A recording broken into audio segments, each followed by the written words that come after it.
नमस्कार मैत्रिणींनो, सोप्या घरगुती रेसिपीमध्ये तुमचे खूप मनापासून स्वागत. आज आपण बनवलं आहे चटपटीत असं भाजलेल्या बटाट्याचं भरीत.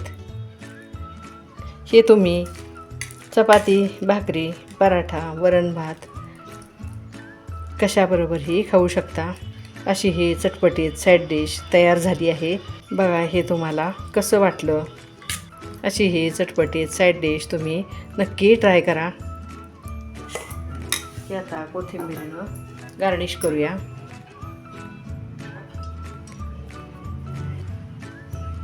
त्यावर सोडूया हे चमचाभर शेंगदाण्याचं तेल.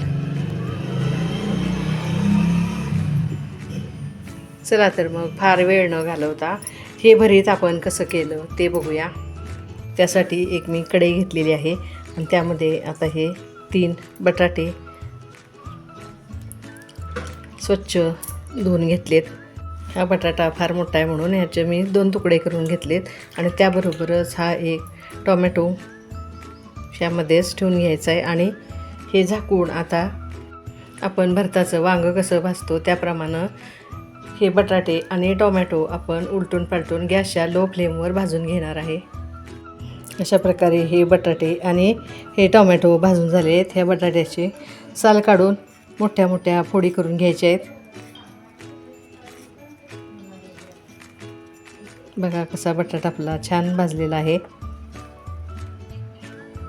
बघा साल काढून झाल्यानंतर हा असा हाताने आपण मोठा मोठा फोडून घ्यायचा आहे. आता ह्या टोमॅटोची पण साल काढून घेऊया. बघा टोमॅटो पण किती छान भाजलेला आहे. आता ह्या टोमॅटोची साल काढून घेतल्यानंतर ह्यामध्ये घालायला ह्या 10-12 लसूण पाकळ्या, हे थोडंसं आलं आणि ह्या 2 हिरव्या मिरच्या ह्या मी थोड्या तेलावर परतून घेतलेल्या आहेत. ह्या आता मिक्सरच्या भांड्यात टाकून घेऊया आणि हे मिक्सर चालू बंद करत जाडसर वाटून घ्यायचं आहे. हे वाटत असताना त्यामध्ये थोडा पाण्याचा वापर करा. हे थोडं वाटून झाल्यानंतर त्यामध्ये टाकूया हे थोडी कोथिंबीर आणि हे आणखी एकदा फिरवून घेऊया. आता हे वाटलेलं सगळं मिश्रण आपण ह्या बटाट्यावर काढून घेऊया. मिरची तुम्ही तुमच्या आवडीप्रमाणे थोडी कमी जास्त केली तरी चालेल. आता ह्यामध्ये टाकूया हा बारीक चिरलेला एक मोठ्या साईजचा कांदा.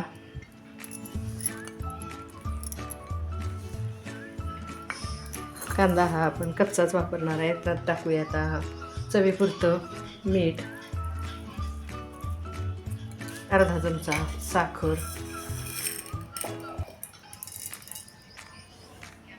आता त्यात पिळणार आहे ह्या अर्धा लिंबू आणि हे हातानं चांगलं आता मिसळून घेऊया. हलक्या हातानं मिसळा जेणेकरून हा बटाटा फुटला नाही पाहिजे.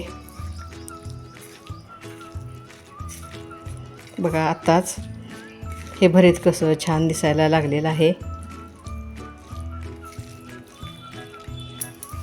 आता ह्यामध्ये टाकूया ह्या तळलेल्या 2 मसाला मिरच्या. ह्या अशा हातानं मोठ्या मोठ्या चुरून घ्या आणि मग ह्यामध्ये मिसळून घ्यायच्या आहेत. आणि ह्या आता ह्यामध्ये हलक्या हातानं मिसळून घेऊया.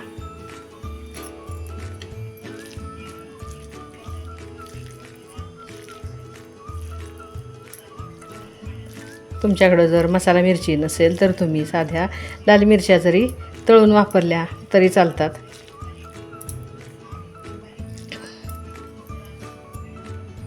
आणि शेवटी टाकूया त्यावर हे शेंगदाण्याचं कच्चं तेल 1 टेबलस्पून.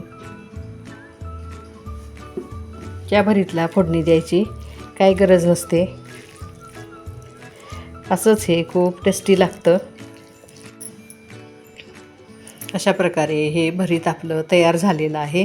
तुम्ही हे चपाती, भाकरी, वरण भात, पराठा कशाबरोबरही खाऊ शकता.